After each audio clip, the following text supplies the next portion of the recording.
Bismillahirrahmanirrahim. Assalamualaikum warahmatullahi wabarakatuh. Innal hamdalillah wa nahmaduhu wa nasta'inuhu wa nastaghfiruh wa na'udzu billahi min syururi anfusina wa min sayyiati a'malina. May yahdihillahu fala mudilla lahu wa may yudlilhu fala hadiyalah. Asyhadu an la ilaha illallah wahdahu la syarikalah wa asyhadu anna Muhammadan abduhu wa rasuluhu alladzi la nabiyya wa la rasula ba'dah. Amma ba'du. Puji syukur kita panjatkan hanya kepada Allah Subhanahu wa taala. Tuhan Tuhan kita semua, sosok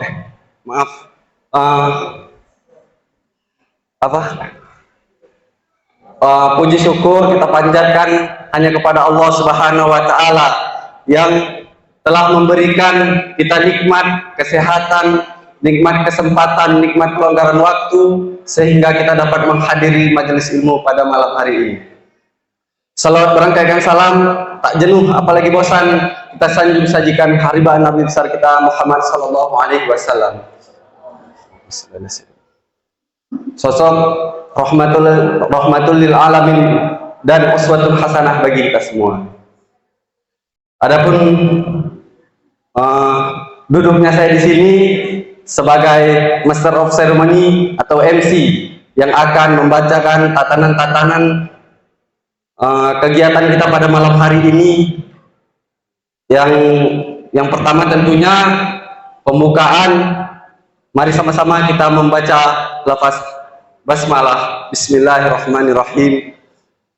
Dan langsung saja kita panggilkan Ustadz Mulkan Teridatua Kampu Bolon yang akan menyampaikan sepatah dua kata laporan tentang Yayasan Abu Khalid. Kepada Ustadz kami persilahkan dengan segala hormat.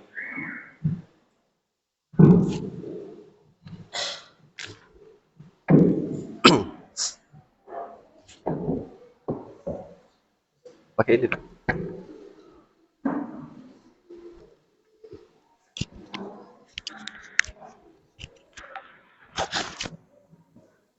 Bismillahirrahmanirrahim. Assalamualaikum warahmatullahi wabarakatuh. Hamdan wa syukran lillah, salatan wa salaman ala rasulillah. Amma ba'du. Kembali dan terus kita bersyukur kepada Allah Subhanahu wa taala masih diberikan kita kesehatan dan kesempatan hidup. Mari sama-sama kita maksimalkan waktu, usia yang telah dibatasi oleh Allah Subhanahu wa taala bagi kita dalam rangka at-ta'abbud, beribadah kepada Allah Subhanahu wa taala, baik itu ibadah mahdhah, rutinitas kita, maupun ibadah ghair mahdhah. Kita niatkan karena Allah Subhanahu wa taala agar ibadah-ibadah yang tadinya merupakan hal yang mubah karena diniatkan karena Allah Subhanahu wa taala bisa kita mendapatkan pahala dari Allah Subhanahu wa taala. Salawat dan salam kepada baginda Nabi besar Muhammad sallallahu alaihi wasallam sebagai suri tauladan kita memperbanyak salawat kepada beliau dan mengikuti sunnah-sunnahnya di dalam kehidupan kita sehari-hari. Mudah-mudahan di yaumul kiamah kelak atas izin Allah Subhanahu wa taala kita mendapatkan syafaatil uzma dari baginda Nabi besar Muhammad sallallahu alaihi wasallam. Yang kami hormati Ustadz Muhammad Minarli yang telah hadir di hadapan kita. Selamat datang Ustadz. Para jamaah sekalian yang dimuliakan Allah, bapak-bapak, ibu-ibu, mudah-mudahan Allah Subhanahu wa taala memberkahi pertemuan kita ini atau kajian kita ini. Bapak-bapak, ibu-ibu sekalian yang dimuliakan Allah, anak-anak kami latih juga di sini sebagai MC, biar terbiasa. Ya terkadang sedikit ada kekeliruan, biasalah berlatih. Kalau kita melihat di tengah jalan ada orang yang naik kendaraan Di situ disebutkan sedang belajar. Kalau mobil, ada orang yang sedang belajar naik mobil di tengah jalan, maka kita bisa baca, oh sedang belajar orang ini. Salah-salah sedikit, Itu MC aslinya, Pak. nah, kekeliruan sedikit, biasalah tuh. Ya, kita maklumi namanya juga ditulis di situ sedang belajar. Maka kita pun demikian. Anak-anak kami juga kami latih di sini supaya ya bisa tampil di depan umum. Ya insya Allah pun ya mudah-mudahan ada waktu ke depan nanti kita ajarkan anak-anak kita ini untuk khutbah atau latihan-latihan khutbah ya, sedang di podium atau mimbarnya sedang ditempah. Bapak Ibu sekalian yang dimuliakan Allah, beberapa hal yang ingin kami sampaikan, cuma 5 menit aja, nanti akan dilanjutkan dengan kajian. Yayasan Abu Hanif terus berbenah dalam rangka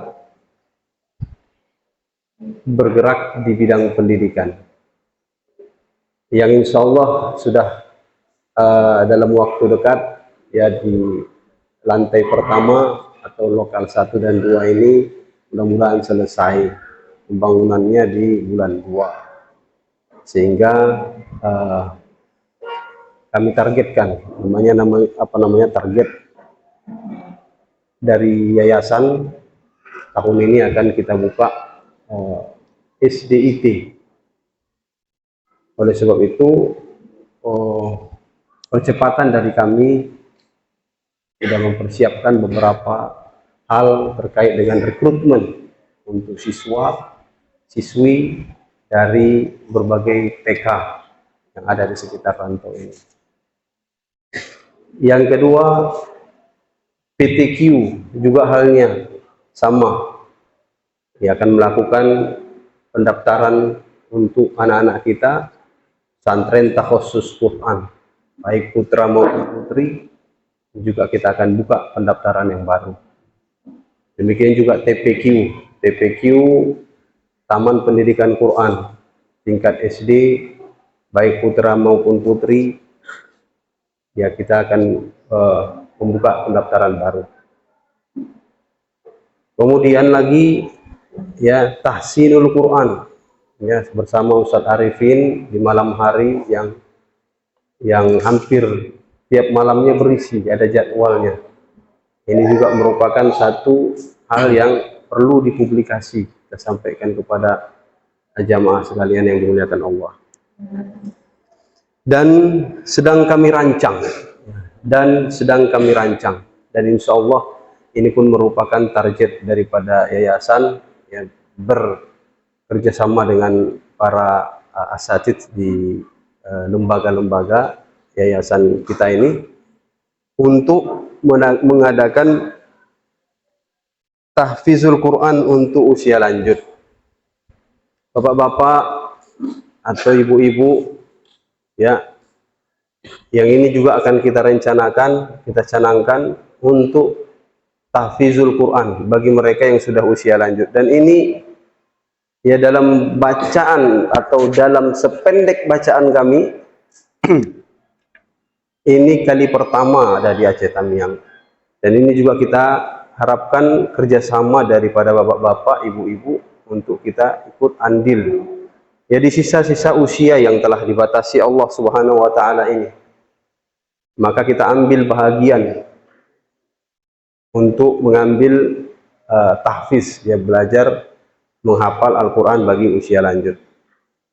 Ya, itu yang ingin kami sampaikan dari yayasan. Kemudian yang kedua adalah mari sama-sama ya kembali kepada motivasi ilmu bagi kita. Hadir kita setiap pekan sekali ke majelis ilmu di masjid kita ini dengan mengajak saudara-saudara kita, kawan-kawan kita, tetangga-tetangga kita, agar kita mengambil bahagian daripada thalabul ilmi. Seperti kata pepatah mengatakan, At-ta'allamu inda sigari kan naqsi 'alal hajari.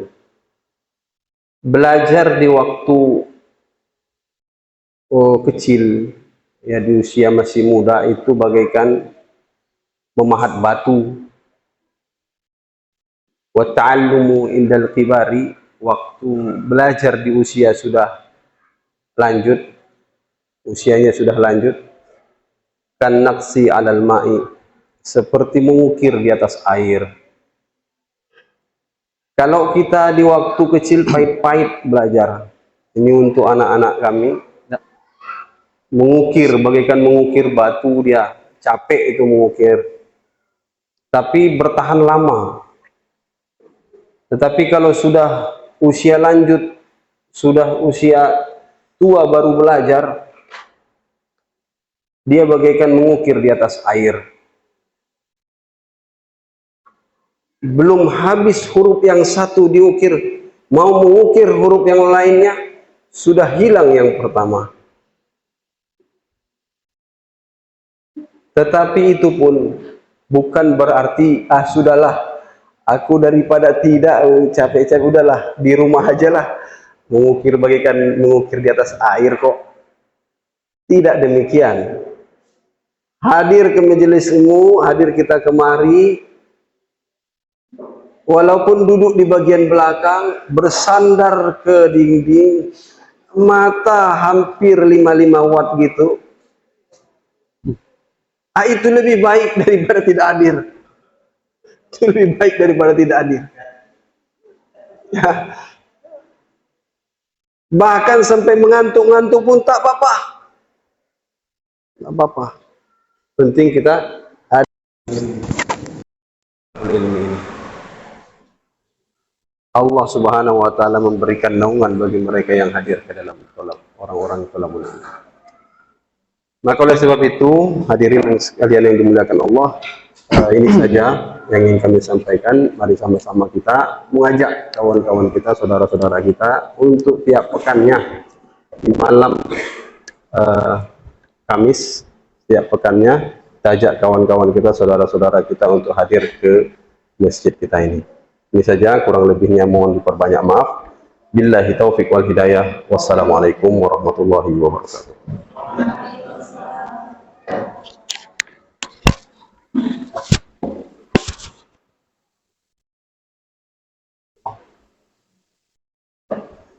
Kita ucapkan jazakumullah khairan katsiran kepada Ustaz yang telah menyampaikan laporan dan sepatah dua kata motivasi yang sekiranya bermanfaat bagi kita semua agar terus bersemangat menghadiri majelis-majelis ilmu yang tiap minggu kita lakukan ini.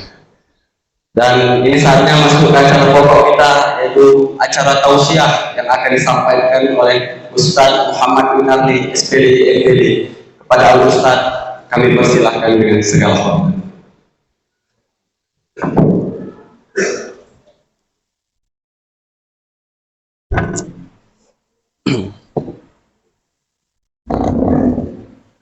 Bismillahirrahmanirrahim. Assalamualaikum warahmatullahi wabarakatuh. Waalaikumsalam. Innal hamdalillah nasta'inuhu wa nastaghfiruh wa na'udzu billahi min syururi anfusina wa sayyiati a'malina. May yahdihillahu fahuwal muhtadi wa may yudlilhu falan tajida lahul awliya yaumal qiyamah. Wa nahsyuruhum umyan wa nahsyuruhum ala wujuhihim umyan wa sumyan wa bukyan wa hum minal khashirin. Nashhadu an la ilaha illallah wahdahu la syarika lah wa nashhadu anna Muhammadan abduhu wa rasuluhu la nabiyya ba'dah. Yaqulullahu ta'ala fi kitabihil karim. A'udzu billahi minasy syaithanir rajim. Bismillahirrahmanirrahim.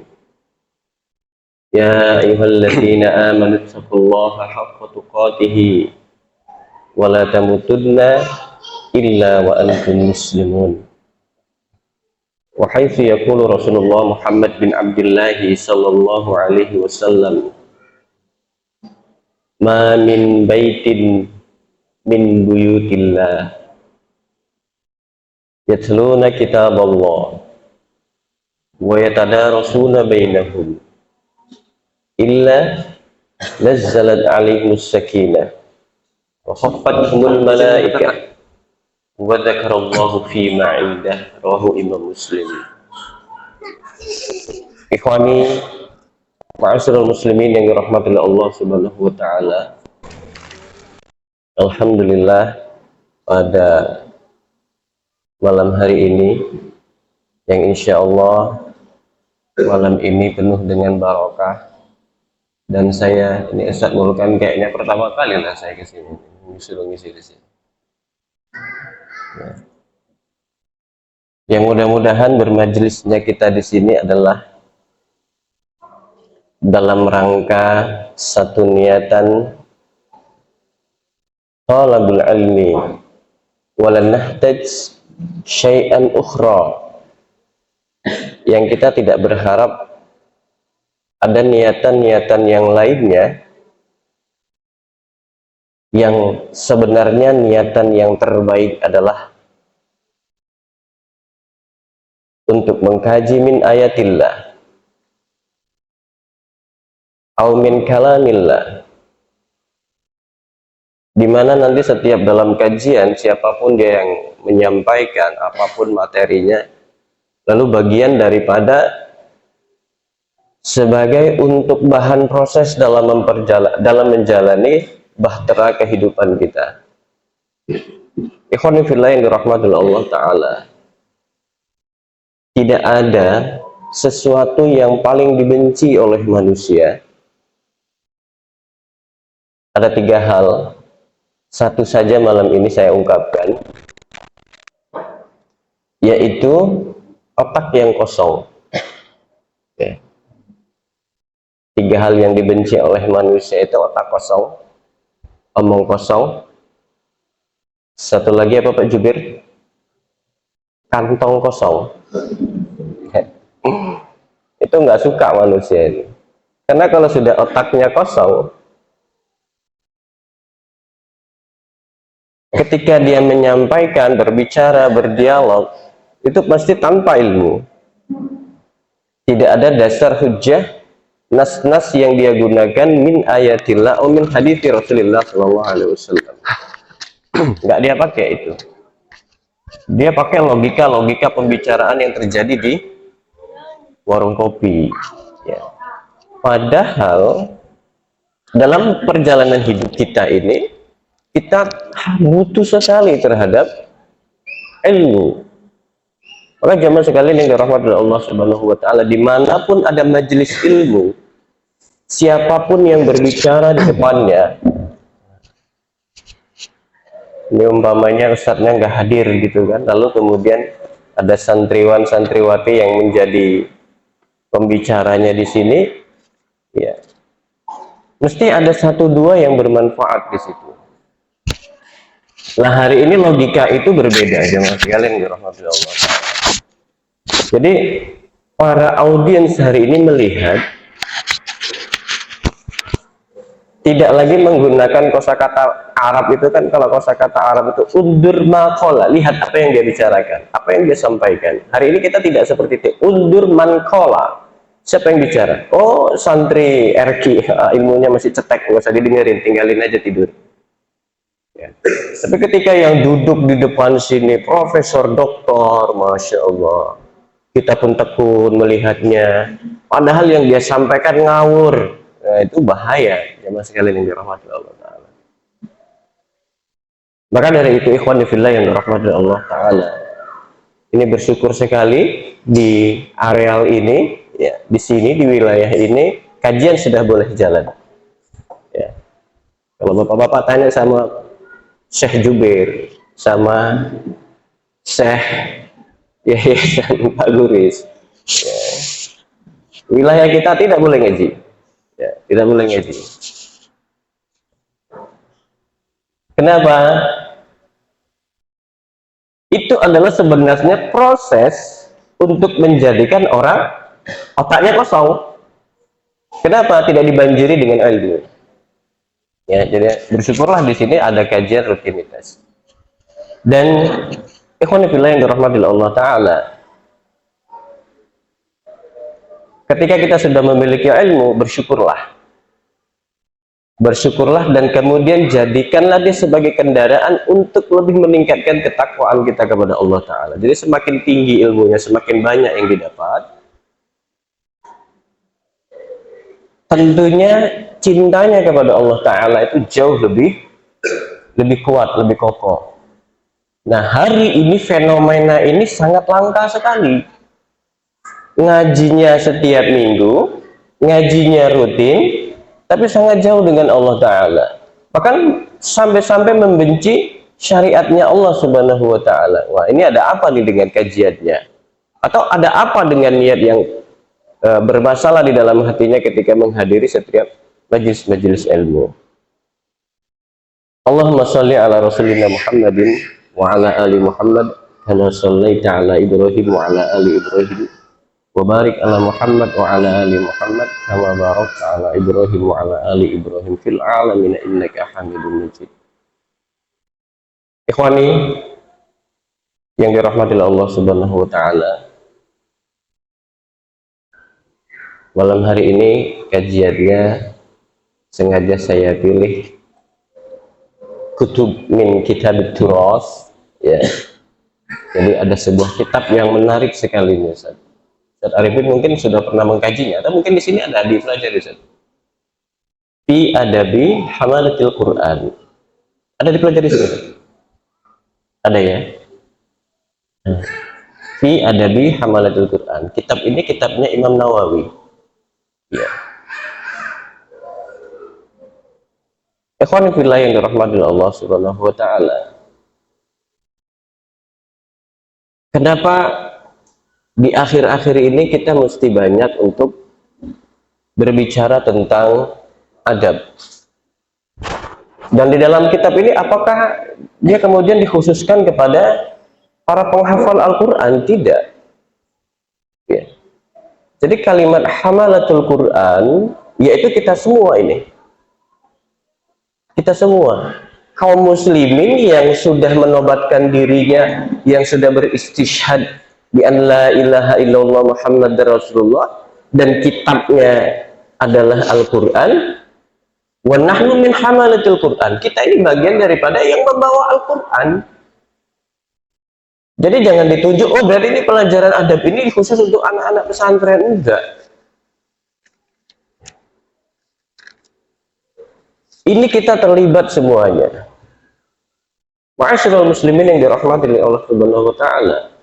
Kalau kita melihat ulama-ulama terdahulu, itu mereka akan mengkaji kitab-kitab fiqh, usulul fiqh, kitab-kitab turas yang lainnya, itu tidak akan dipelajari sebelum tuntas tentang urusan adab. Maka ulama mengatakan itu, ini boleh Ustaz ya, nyoret-nyoret ya kan? Boleh ya. Karena saya memang kalau ngaji anaknya juga nyoret-nyoret.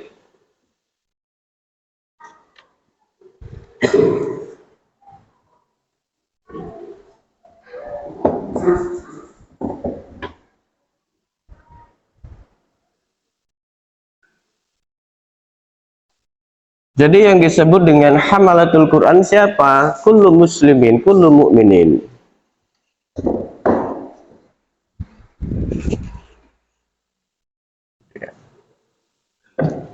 Itu tidak terbatas saja sebagai santrikah dia atau para penghafal Quran saja yang harus belajar ini, enggak. Ya, kita ini terbebani dengan itu. Ya.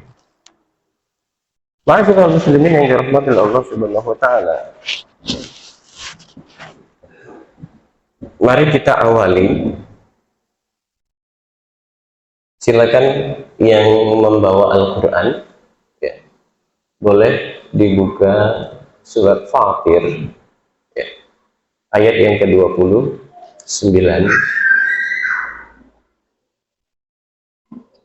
Ini kalau yang penghafal Al-Quran ini nggak usah buka Al-Quran lagi lah.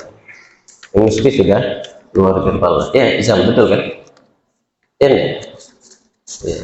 Surat Fatir ini surat ke-35. Ya, ini para muhafidz ini begitu disebutkan suratnya, berbeda dengan kita Pak Dharma ya. Disebutkan suratnya, ayatnya, pejam mata, gelap semua, nggak kelihatan di ayatnya. Ya, tapi kalau mereka ini begitu pejam mata, langsung termaktub ayatnya. Udah ketemu saya? Tunggu ya. Ayat berapa? Ayat 29. Sudah. Oke, tafadhal. Ada korek kan? Dibaca dulu ayatnya. Nah. Ya, dibaca Ayat mana? yang ke-29-nya. Innal ladzina yatluna kitaballah. Nah, terus nggak? Tuh, Malu kan? malu asistennya. Baik. Baca terjemahnya nggak malu ya? Insyaallah. Bismillahirrahmanirrahim. Innal ladzina yatluna kitaballah wa aqamus shalah wa anfaqu mimma razaqnakum sirran wa 'alaniyah yarjuna tijaratan lan tabura.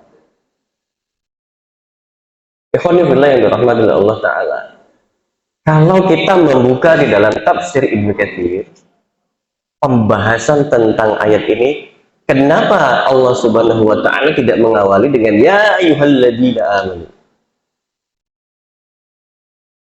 tapi langsung di sini Allah mengatakan innal ladzina yatluna kitaballah. Ini kan artinya kan sesungguhnya orang-orang yang membaca kitabnya Allah, membaca Al-Quran. Ya.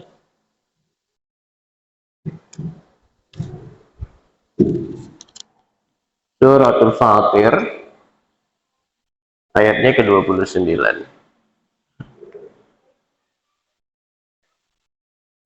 Mufassirin termasuk Ibnu Katsir mencantumkan kenapa diawali dengan yatluna kitaballah. Masya Allah. Dalam muqaddimah tadi, Bapak dan Ibu yang dirahmati Allah Subhanahu wa Ta'ala, jadi sangat luar biasa sekali ya, apa namanya, efek dari orang baca Al-Quran, terus kemudian memberikan kajian sedikit. Itu dalam hadis yang diriwayatkan oleh Imam Muslim itu akan diturunkan sakinah, lalu kemudian dipayungi dengan sayapnya malaikat. Yang lebih kerennya itu lagi adalah wakhafathumul malaikat. Jadi Allah Subhanahu wa Ta'ala itu menyebutkan nama kita di hadapan malaikat gitu. Penduduk langit itu nama kita disebutkan hari ini yang kajian, yang ikut kajian hari ini. Cuman kalau boleh saya koreksi ke depan nanti Ustaz Mulkan ya. Jadi qabla bidayati irsyad ya, itu lebih baiknya ya, ahsannya diawali dulu dengan qiraatul Quran ya, karena hadis ini awalnya yatluna kitaballah wa yatadarasuna bainahum. Ada yang baca dulu tuh setelah baca Al-Quran, lalu kemudian ada yang ngaji gitu. Itu kalau dulu kita kajian saya di Alur Melanti sebelum dilarang itu selalu kita ngawalinya dengan baca Quran dulu. Walaupun ada ikhwan kita yang yatabatta fi tilawatil Quran, ada yang tertatih-tatih bacanya lambat, enggak apa-apa. Kasih luangkan waktu 5 menit sampai dengan 10 menit, biarkan mereka membaca. Jangan digilir. Karena kalau digilir, ada yang yatabatta fi tilawatil Quran, ada yang tahsinnya kurang baik, maka akan menghadirkan apa tuh? Rasa malu. Kalau dia hadir rasa malu, maka besok nggak ngaji lagi. Bagus pancing dia. Kok gitu? Ini ngaji nih sama Ustaz Arifin nih. Ini tilawatul Quran nih. Ini mesti ngaji satu-satu. Memang yang dibaca tidak panjang, ayatan, satu ayat. Tapi pas kena giliran dia akan sungkan karena sudah satu, tahsinnya tidak baik, suaranya tidak bagus, bacaannya berantakan. Ini kalau yang mendengar sama-sama berantakan, itu aman. Tapi kalau yang mendengarkan ada ustadznya, ini kan akhirnya menghadirkan apa ya? Rasa malu. Hancur. Inilah yang menjadikan jamaah itu atrek satu-satu. Tadinya kita gitu, digilir. Saya bilang jangan gitu. Ya, karena ada yang sudah tua dulu nggak sempat belajar tahsin. Tahsin ini modernnya tahun berapa Ustaz Arif? Kerennya tahsin itu dari tahun berapa? Kan 5 tahun terakhir sini saja. Zamannya saya sekolah dulu nggak pernah kenal tahsin. Yang penting maju ngapal. Maju ngapal. Masalah kiroahnya tidak bagus, lalu kemudian tahsinnya tidak bagus, makharijul hurufnya tidak benar, nggak apa-apa, hajar terus. Yang penting ngafal aja. Nah, hari ini kan sudah berkembang dunia tilawatil Quran. Baik, jamaah sekalian yang dirahmati Allah Subhanahu wa taala. Nah, ini kita kupas rahasianya.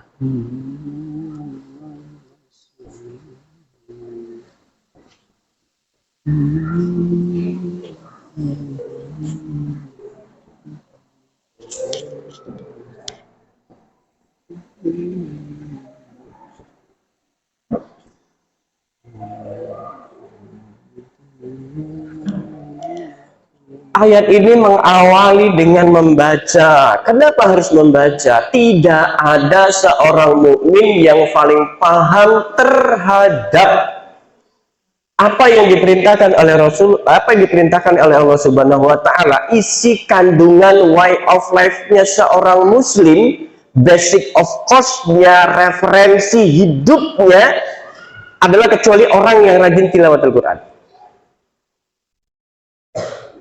Ya. Jadi dia akan bisa tahu banyak hal, mulai dari sholatnya, infaknya, siamnya, semua segala macamnya, sampai dengan wawasan keilmuan. Kalau dia referensinya adalah tilawatul Quran, pegang kitab Allah, rajin dibaca. Maaf bapak-bapak dan ibu-ibu yang dirahmati Allah Subhanahu wa taala. Hari ini para astronomi, para ilmuwan, orang-orang yang tidak berada di dalam Islam, mereka jadikan Al-Quran itu sebagai referensi. Lah hari ini kita orang Islam tidak menjadikan Al-Quran sebagai referensi. Ini bagian adab yang sudah kita lupakan. Ya. Maka bapak dan ibu yang dirahmati Allah Subhanahu wa taala, kata Rasulullah, tidak ada pekerjaan yang paling baik, job yang paling baik, bisnis yang paling baik. Kata Rasulullah, khairukum man ta'allama al-Qur'an wa 'allamahu.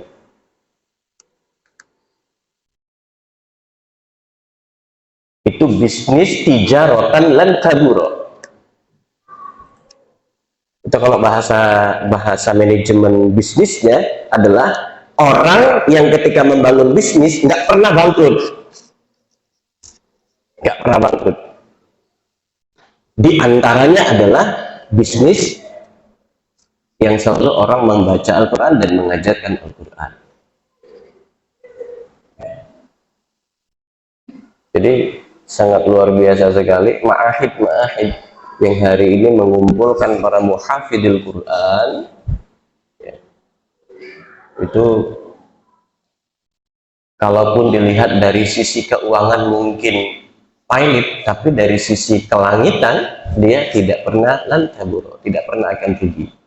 Jadi bisnis yang sangat luar biasa. Ya. Ma'asyiral muslimin yang dirahmati Allah Subhanahu wa taala. Ada syarat jamaah sekalian yang dirahmati Allah taala. Jadi dalam hadis Rasulullah, khairukum man ta'allama al-Qur'an wa 'allamahu, itu syaratnya ada. Dia tidak tidak semata-mata hanya oh ya belajar lalu kemudian sudah selesai. Kata Imam Nawawi, jamaah sekalian yang dirahmati Allah taala, afdalukum man hafizahu. Saya tertarik sekali tadi dengan program yang dibuat, yang disampaikan oleh Ustadz Mulkan tadi terhadap lansia yang menghafal Quran. Karena memang syarat pertamanya dalam mempelajari Al-Quran itu ya paling afdal tidak ada lain ngapain?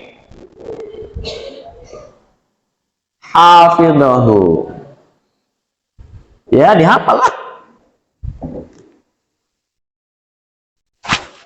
Saya kasih cerita fakta Bapak dan Ibu yang dirahmati oleh Allah Subhanahu wa taala. Mungkin sebagian ikhwan sudah ada pernah membaca artikelnya atau mungkin pernah mendengar. Hashim Sarabani, beliau dari Damaskus. Ya. Jadi di Damaskus itu ada seorang haffaroh. Haffaroh itu artinya yang paling enak kita adalah penggali kubur. Ya, tukang gali kubur. Kerjaan dia hanya itu saja. Jadi kalau ada yang wafat, dipanggil dia dan beberapa temannya, lalu kemudian menggali kubur. Usia dia pada saat itu sudah berada di 45 tahun. Ini bukan hasilnya, tapi dia menceritakan ada seorang ulama besar yang usianya udah 45 tahun, lalu kemudian dia mau menghafalkan dan belajar Al-Quran. Dari mana pelajaran sehingga dia bisa cinta terhadap itu? Pak Samsul hari ini usianya berapa Pak? Maaf Pak, 50-an ya? 60 Pak? 65? Masih bersemangat belajar ya kan?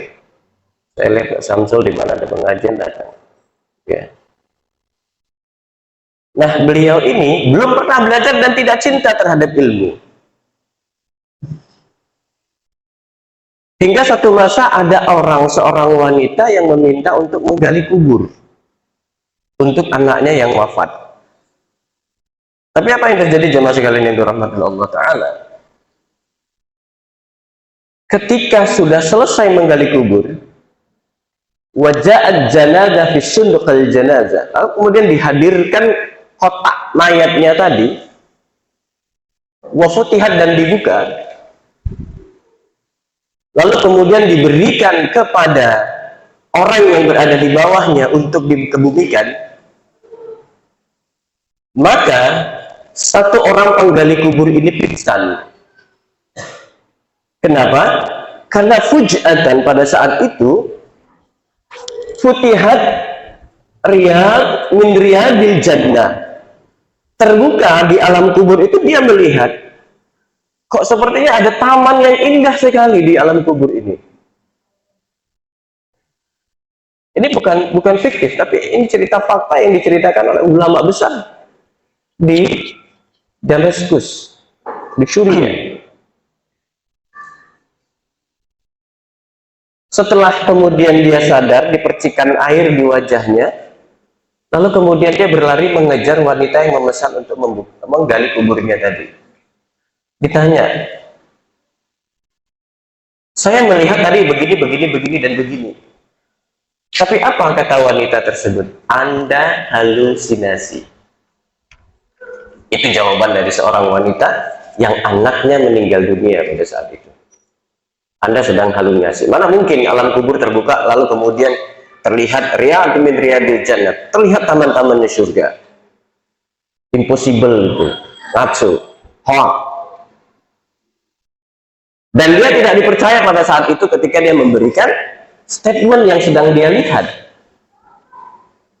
Tapi beberapa bulan kemudian, lalu kemudian datang lagi wanita tadi yang sama, meminta kepada dia untuk menggali kuburnya. Ternyata anaknya yang kedua, lalu kemudian meninggal dunia dan Yesus dikebumikan juga. Ketika sudah selesai digali kubur dan jenazah sudah diberikan kepada orang yang berada di bawah, dan dia posisinya yang menampung jenazah tadi, hal yang dulu pernah dia lihat terjadi lagi. Futihat abwabul qabr wa ra'ahu riyad bi riyadil jannah. Terbuka pintu kuburnya dan dia melihat pemandangan yang indah, taman-taman surga yang tidak pernah lihat di situ, yang tidak pernah dia lihat sebelumnya.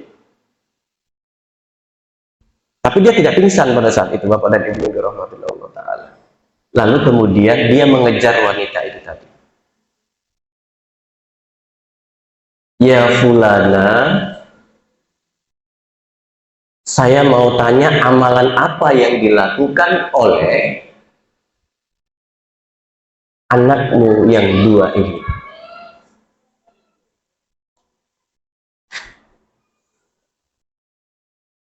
Sehingga menakjubkan. Minggu yang lalu, Bapak dan Ibu yang dirahmati Allah Ta'ala, waktu saya mengisi kajian di Halban, di Masjid Muhammadiyah Halban, jadi ada seorang ibu Ustadz, keluarga kami Ustadz, ada seorang istri yang dia itu sudah sekian lama dikubur, yang secara logika itu seharusnya rupanya, wujudnya, semua segala macam itu sudah hancur ya. Secara ilmu biologi, manusia yang dikebumikan dalam 40 hari, maka yang pertama kali busuk adalah apanya, Bu? Matanya, perutnya, kemaluannya, baru perutnya. Itu 40 hari. Tapi ibu ini sudah sekian belas tahun dikebumikan, wujudnya tidak ada yang rusak, bahkan kafannya masih bagus ya. Jadi saya tanya, Bu, apa kebiasaan yang biasa dia lakukan ibu, keluarga ibu itu tadi?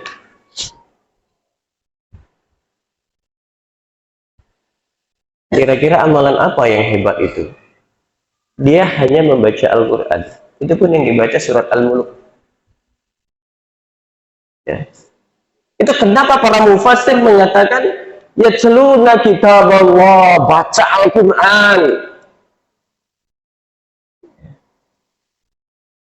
Ikhwan fillah yang dirahmati oleh Allah, tidak ada perjuangan yang terjadi di Palestina hari ini yang menjadikan mereka itu hebat, yang menjadi mereka itu kokoh, tidak bisa dilihat oleh Zionis. Yang hari ini Zionis stres sekali melawan pasukan Hamas dan Al-Qassam. Apa yang dilakukan para mujahidin?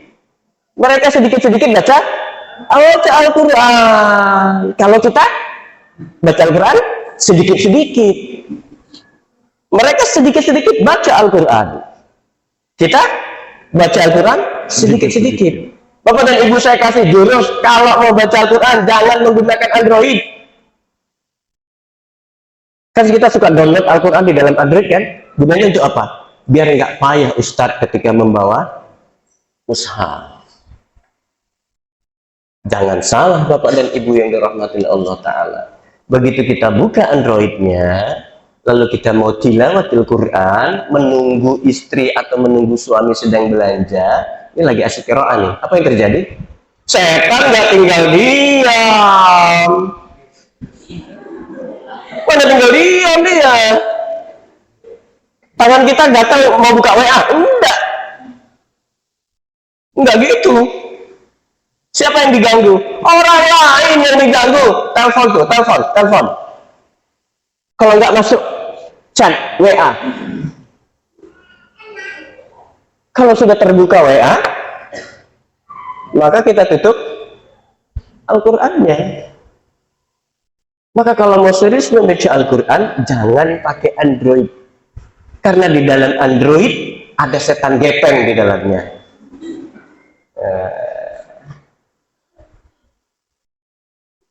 Baik, ikhwan fillah yang dirahmati Allah Subhanahu wa Ta'ala. Ya. Jadi yang pertama, afdolnya pertama adalah menghafal. Maaf kayak usianya berapa kayak? 83. Kalau menghafal Al-Quran satu lembar itu susah banget, pasti satu hari kayaknya. Susah. Tak bisa kayaknya. Seorang mukmin kalau nggak ada yang dihafal min ayatillah, ini gawat nih. Minimal juz 30, walaupun nggak bisa juz 30. Saya kasih resepnya Bapak dan Ibu yang dirahmati Allah. Saya beberapa kali ke berasal dari Afrika. Lalu kemudian saya tanya, bagaimana nih anak-anak yang dari pelosok sana yang tadinya bandit kemudian hari ini bisa menghafal Al-Quran 2 tahun selesai 30 juz. Bahkan di karantina Kalimantan ada seorang doktor 40 hari selesai khatam membaca Al-Quran. Khatam menghafal Al-Quran.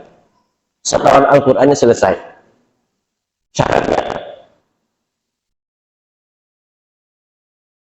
Syaratnya apa? Ini santriwati. Ustazah. Santriwati. Kalau menghafal Al-Quran dalam menyelesaikan 1 juz berapa lama waktu? 1 juz menyelesaikan berapa lama durasi? 1 minggu. 1 minggu ya. Kalau antum berapa lama? Iya. 2 minggu. 2 hari. 2 minggu. 2 minggu. 2 minggu. 2 minggu ya. Yang di sini cepat, yang di sini agak lambat. 1 lembar. Nah kalau kita lihat kakek tadi, waduh, mengajar anak muda nggak bisa. Saya kasih tahu jurusnya nih, bapak-bapak yang udah tua nih. Ya. Jurusnya cuma 1, tidak ada lain. Ikuti dari riset yang pernah saya datangi beberapa ma'had hafidul Quran, termasuk seorang dokter tadi yang masuk dalam karantina. Gimana caranya? Cuma 1, nangis. Nangis. Jadi seorang dokter yang masuk di dalam karantina tahfidz, dia nggak bisa menghafal Al-Quran, setiap hari nangis saja kerjanya. Seminggu dia nangis saja. Nggak bisa hafal, nangis saja. Susahnya menghafal Al-Quran itu nggak ada yang bisa dia lakukan kecuali nangis dalam setiap hari. Tapi setelah 1 minggu, dia mudah menghafal Al-Quran. Termasuk 2 ma'had yang saya datangi di Jakarta, mereka bisa cepat menghafal Al-Quran dalam 1 hari bisa berapa lembar. Itu diawali dengan nangis dulu. Jadi kalau susah hafalnya santriwatinya nangis. Jadi gitu kayak nangis aja kayak nggak usah hafal dulu. Ya. Jadi nanti kalau dibuka oleh Ustaz Mulkan tadi setoran sama Ustaz Arifin misalnya apa Ustaz Mulkan atau Ustaz siapa saja di sini atau para santrian saya atau asatidzah muda di sini. Jadi kalau mau setoran, ini harus datang nih kan, mau setoran tahfidz, nggak usah setoran dulu, udah nangis aja. Ya, biasa nangis. Oh nggak bisa nangis Pak, paksa nangis. Ya. Apapun yang menjadikan kita sedih, nangis aja dulu. Ternyata itulah obatnya. Pantas kita santriwan dan santriwati Al-Hidayah lambat dalam menghafal Al-Quran karena kita tidak mengajarkan konsep nangisnya dulu. Iya. Ya nangislah. Nanti insya Allah dalam 1 minggu itu sudah mudah menghafalnya. Kenapa Bapak dan Ibu yang dirahmati Allah Subhanahu wa taala, dari nangis itu runtuhlah dosa. Bukankah inilah yamassahu ilal mutahharun? Al-Quran itu mudah yang hafal, itu jiwanya mesti bersih dulu. Nah, jadi program tadi baik, saya dukung dengan konsep kesederhanaan supaya mudah menghafal Al-Quran. Ya. Lalu kemudian kata Imam Nawawi yang kedua, wa fahmu ma'anihi. Wah. Jadwalnya sampai jam berapa nih? Bebas, udah siap. Hampir 1 jam, udahlah ya. Jangan lama-lama, Pak. Kalau saya sih enak duduk di sini. Itu bagian yang sudah menyender, duduk pun sudah mulai berubah. Ya, itu menandakan itu sebetulnya sinyal. Ya, kode. Kode untuk ikhtitamul majlis. Ya. Jadi saya Pak kalau kajian itu saya suka melihat jamaah. Kalau dia udah mulai duduk dan nyender, mata ketap-ketip, itu jangan dilanjutkan kajian. Karena nanti kalau saya sampaikan itu setengah-setengah mendengarnya itu. Nanti pulang ditanya sama keluarga ini apa yang disampaikan, entah Pak tahu. Yang kedua adalah fahmu ma'anihi. Pahami maknanya. Inilah yang menjadikan para ilmuwan Eropa menjadikan Al-Quran termasuk referensi untuk mereka dalam mengkaji angkasa raya ini. Semua sudah termaktub di dalam Al-Quran. Hari ini kan kaum muslimin kan sadarnya belakangan. Itu pada masa 1400 tahun yang lalu sama Rasulullah itu udah tuntas.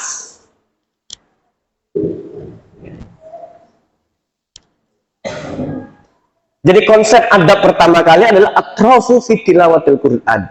Coba kita cenderung dulu kepada membaca Al-Qur'annya. Cinta dululah kepada kitabullahnya itu. Hadirkanlah cinta dalam qiraatul Qur'annya.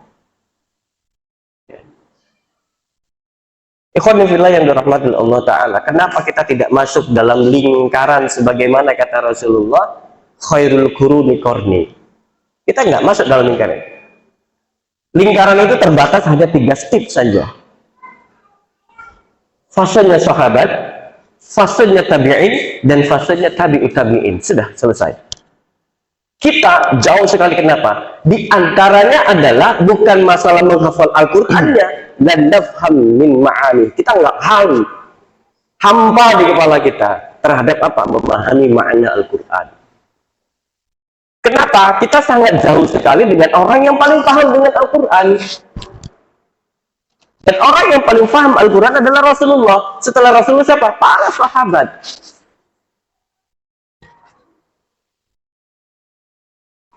Maka dari itu jamaah sekalian yang dirahmati Allah Ta'ala, kalau ada orang yang hafidul Quran, yu'allimul Quran, yudarrisul Quran, hormatilah, tabaruklah kepadanya.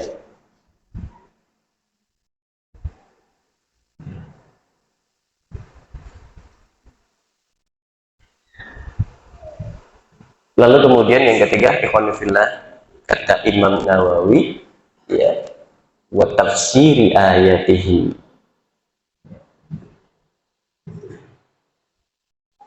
Kita nggak akan bisa jadi mufassir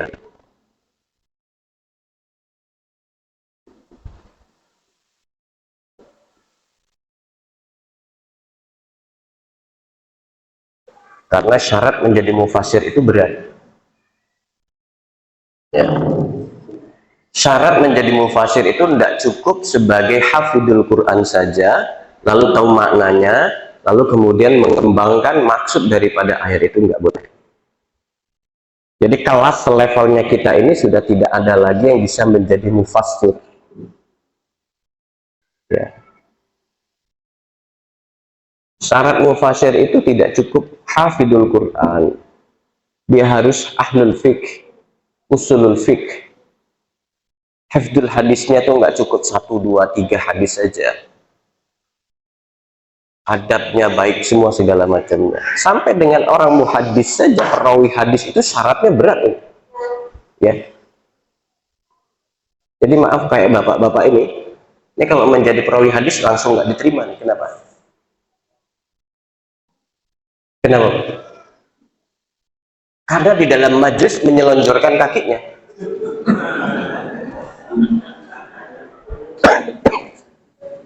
Itu baru menjadi seorang muhaddits. Apa namanya, perawi hadis, ya. Ya nggak apa-apa kalau diselonjorkan, bapak kan sudah jadi perawi.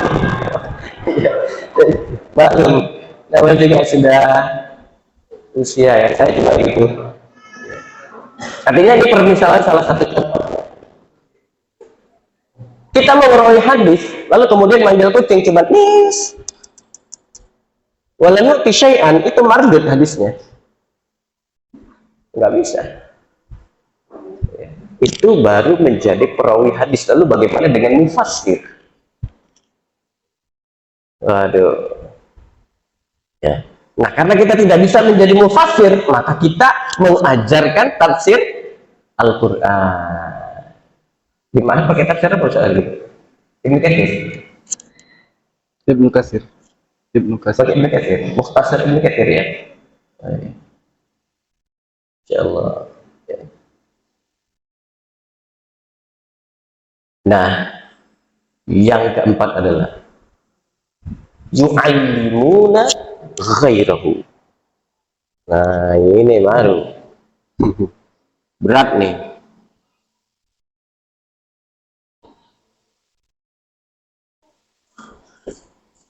Ketika sudah paham Al-Quran, hafal Al-Quran, sudah belajar tafsirnya, berbagilah.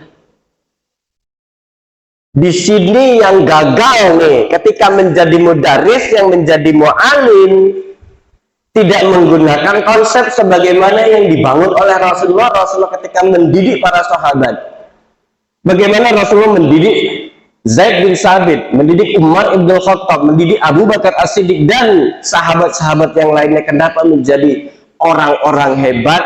Ada yang ditinggalkan para mudarisin hari ini, cara mendidiknya aja mas sekalian yang dirahmati Allah Ta'ala. Ya, makanya nggak jadi.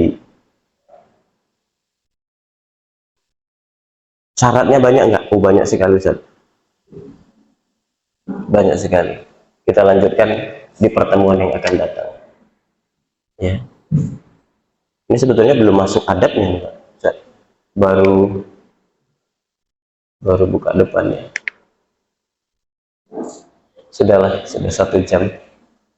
Ya. Sudah ada yang memberikan kode etik. Baik, asa ayan fa'ani wa iyyakum ajma'in. Barakallahu fikum. Subhanakallahumma rabbana wa bihamdika asyhadu an la ilaha illa anta astaghfiruka wa atubu ilaik. Biasa ada buka tanya jawab, Ustaz?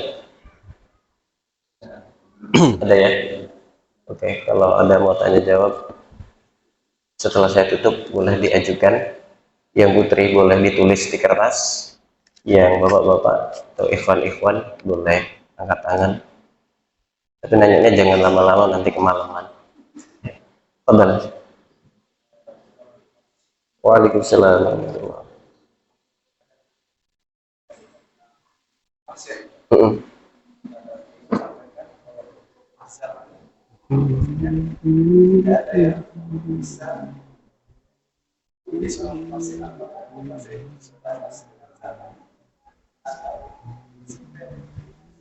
ya.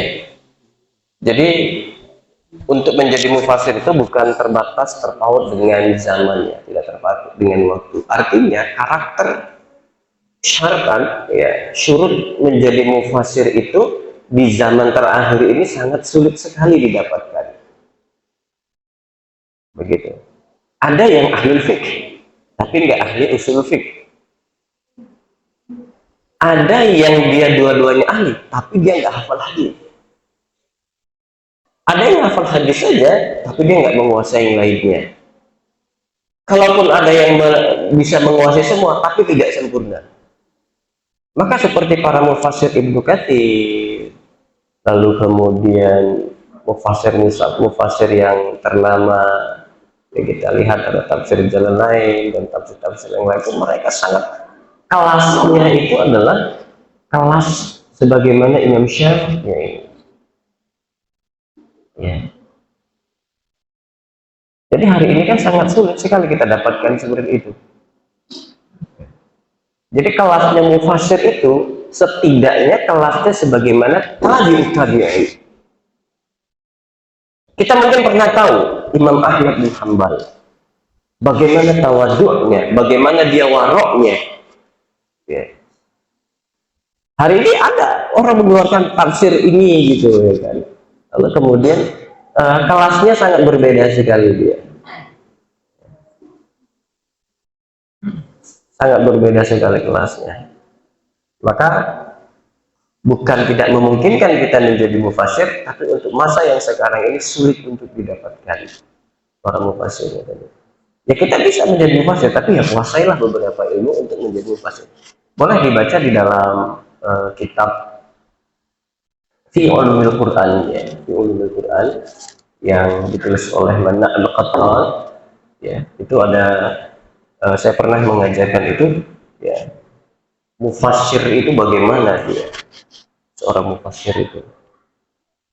Hari ini kan banyak mufassiran gitu. Ya, tafsir sak maunya gitu nggak bisa. Ya. Ibnu Abbas menjadi mufassir itu sangat berhati-hati sekali. Karena kenapa yang dijabarkan itu adalah min kalamillah. Ya, berbeda dengan kalamun nas. Kalamun nas ini bisa kita menjabarkan, atau fatwa-fatwa ulama itu bisa diantara kita bisa. Oh, ini maksudnya kayak gini. Tapi kalau kalamullah tidak boleh asal-asalan. Demikian. Ada lagi jamaah sekalian yang dirahmati Allah Ta'ala? Gak ada ya? Yang akhwatnya gak ada ya? Insya Allah sudah paham jelas. Saya syukran ala ihtimamikum. Billahi taufiq wal hidayah. Assalamualaikum warahmatullahi wabarakatuh.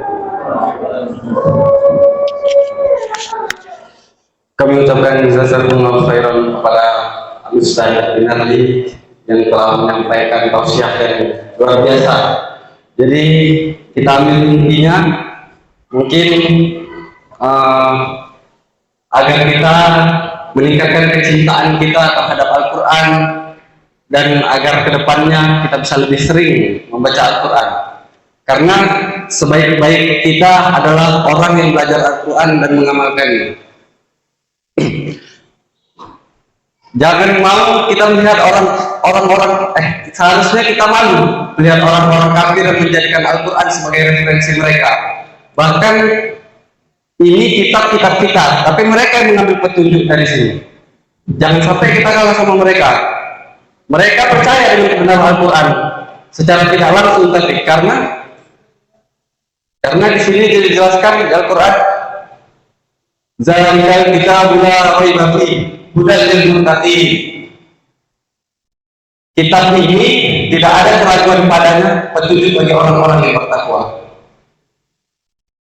Bagi kita yang tidak yakin, akan saya bacakan sedikit tentang kebenaran Al-Quran.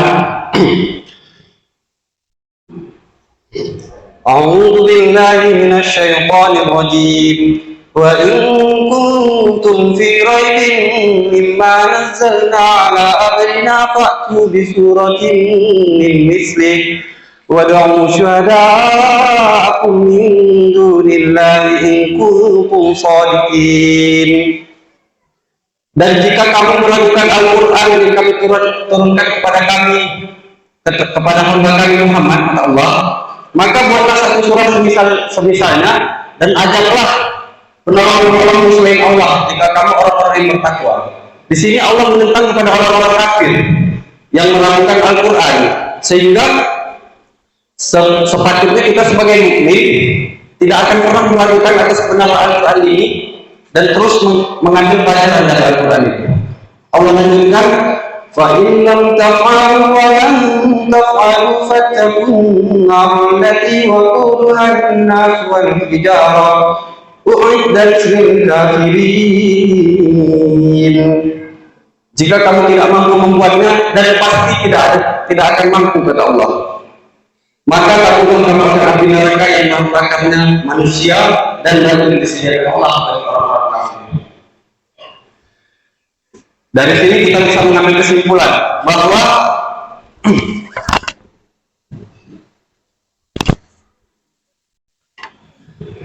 orang-orang kafir aja yang ini kitab-kitab kita, tapi dia terus mencoba mengorek-orek, mengambil kebenaran dari dalamnya, sehingga kita orang mukmin seharusnya tidak boleh kalah dengan mereka. Karena ini dari ayat itu tadi, seharusnya kitab ini yang hanya bisa kita banggakan kepada orang-orang kafir. Karena inilah satu-satunya yang nggak bisa dibuat sama mereka. Lihat produk-produk yang kita pakai sehari-hari ini, semua buatan orang kafir. Hanya ini yang bisa kita banggakan kepada mereka, dan seharusnya kita sangat bangga dengan membacanya, menambahkan kecintaan kita kepada Al-Quran, dan sebisa mungkin kita menghafalnya.